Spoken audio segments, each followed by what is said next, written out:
লক্ষ্মী ভাণ্ডার নিয়ে বড়সড় আপডেট উঠে আসলো। 2024 সালে অর্থাৎ এই নতুন বছর শুরু হওয়ার সাথে সাথে লক্ষ্মীর ভাণ্ডার প্রকল্প নিয়ে গুরুত্বপূর্ণ ঘোষণা করেছে পশ্চিমবঙ্গ সরকার, মুখ্যমন্ত্রী মমতা বন্দ্যোপাধ্যায়। বদলে যেতে চলেছে লক্ষ্মীর ভাণ্ডারের নতুন নিয়ম। 1 জানুয়ারি অর্থাৎ 2024 সালের জানুয়ারি মাস থেকে লক্ষ্মীর ভাণ্ডারের নতুন নিয়ম চালু হবে। এ নিয়ম না মানলে পাবে না মহিলারা লক্ষ্মী ভাণ্ডারের টাকা, অর্থাৎ লক্ষ্মী ভাণ্ডার প্রকল্পের সুবিধা তারা পাবে না। অর্থাৎ যারা লক্ষ্মী ভাণ্ডারের টাকা পায়, কিছু কিছু নিয়ম, এই নিয়মগুলো যদি কেউ না মানে। লক্ষ্মীর ভাণ্ডার প্রকল্প দেখুন, প্রসঙ্গত 2021 সালে মুখ্যমন্ত্রী মমতা বন্দ্যোপাধ্যায় 3 বারের মতো মুখ্যমন্ত্রী পদে নির্বাচিত হয়ে আসেন। এই নির্বাচিত হয়ে আসার পর লক্ষ্মীর ভাণ্ডার প্রকল্প চালু করে দেন মুখ্যমন্ত্রী মমতা বন্দ্যোপাধ্যায়। মহিলাদের আর্থিকভাবে স্বাবলম্বী করে তোলার জন্য রাজ্য সরকার এই প্রকল্পটি চালু করেছিল।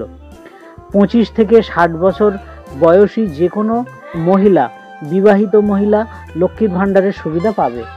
রাজ্য সরকার রাজ্যবাসীর জন্য যেসব প্রকল্প লঞ্চ করেছে তার মধ্যে অন্যতম হলো লক্ষ্মীর ভাণ্ডার।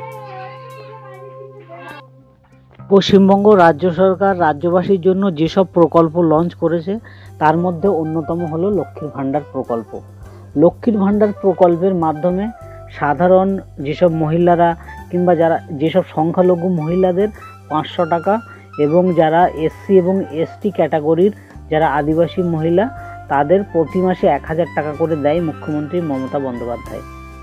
কিন্তু লক্ষ্মীর ভাণ্ডার প্রকল্পের শুরুর দিন থেকে একাধিক সমস্যার সম্মুখীন হয়েছে যারা লক্ষ্মীর ভাণ্ডারের টাকা পায়। তারা অনেক আবেদন করলেও অনেকের টাকা মেলেনি।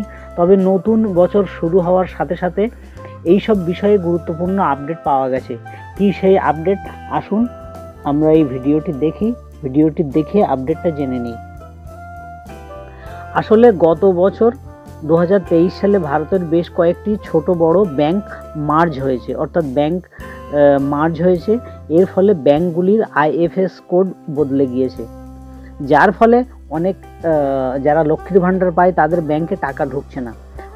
আইএফএসসি কোড ব্যাংকিং লেনদেনের ক্ষেত্রে খুবই গুরুত্বপূর্ণ। আর এই আইএফএসসি কোড পরিবর্তন হয়ে যাওয়ায় সরকারি লক্ষ্মীর ভাণ্ডারের টাকা যেসব মহিলারা পায় সেই সব গ্রাহকদের ব্যাংকে দিতে পারছে না। তাহলে এখন উপায় কি? লক্ষ্মীর ভাণ্ডারের সুবিধা পাওয়ার জন্য কি করতে হবে এখন যারা লক্ষ্মীর ভাণ্ডার পান না? এর সমাধান হলো লক্ষ্মীর ভাণ্ডারের টাকা ঢোকার জন্য, অর্থাৎ ক্রেডিট করানোর জন্য অবিলম্বে আপনার ব্যাংকের নতুন আইএফএসসি কোড ব্যবহার করতে হবে। গত বছর কোন কোন ব্যাংক মার্জ হয়েছে, অর্থাৎ আইএফএসসি কোড পরিবর্তন হয়েছে, সেই সব ব্যাংকগুলোতে, যেমন গত বছর এলাহাবাদ ব্যাংক ইন্ডিয়ান ব্যাংকের সঙ্গে মার্জ হয়েছে। এছাড়া অন্ধ্র ব্যাংক ও কর্পোরেশন ব্যাংক ইত্যাদি ব্যাংকগুলি একত্রিত হয়ে মার্জ হয়েছে। এদের নতুন আইএফএসসি কোড তৈরি হয়েছে। আপনি যদি উপরিক্ত ব্যাংকের গ্রাহক হয়ে থাকেন, অর্থাৎ এই সব ব্যাংকগুলোতে আপনাদের অ্যাকাউন্ট যদি খোলা থাকে এবং সেই অ্যাকাউন্টে যদি লক্ষ্মীর ভাণ্ডার পেয়ে থাকেন, তাহলে অতি শীঘ্রই এবং তাড়াতাড়ি আপনার ব্যাংকের নতুন যে আইএফএসসি কোড আছে সেই কোড নিকটবর্তী দুয়ারে সরকার ক্যাম্প কিংবা পঞ্চায়েত অফিসে গিয়ে জমা দিন, নয়তো পাওয়া যাবে না লক্ষ্মীর ভাণ্ডারের টাকা। অর্থাৎ আপনি ব্যাংকে যাবেন, ব্যাংকে গিয়ে নতুন ওই যে আইএফএসসি কোড সেটা সংগ্রহ করবেন, তারপরে পঞ্চায়েত অফিসে বা বিডিও অফিসে গিয়ে জমা দিয়ে আসবেন। গত বছর বেশ কয়েকটি ছোট বড় ব্যাংক মার্জ হয়েছে, যার ফলে ব্যাংকের আইএফএসসি কোড পরিবর্তন হয়েছে। এই ধরনের ব্যাংকে অ্যাকাউন্ট থাকলে লক্ষ্মীর ভাণ্ডারের টাকা পেতে সমস্যা হতে পারে। এর জন্য নিকটবর্তী দুয়ারে সরকার ক্যাম্প কিংবা পঞ্চায়েত অফিসে গিয়ে নতুন আইএফসিএস কোড পরিবর্তন করতে হবে। যাদের ব্যাংক অ্যাকাউন্টে টাকা ঢুকছে তাদের এই কাজ করতে হবে না।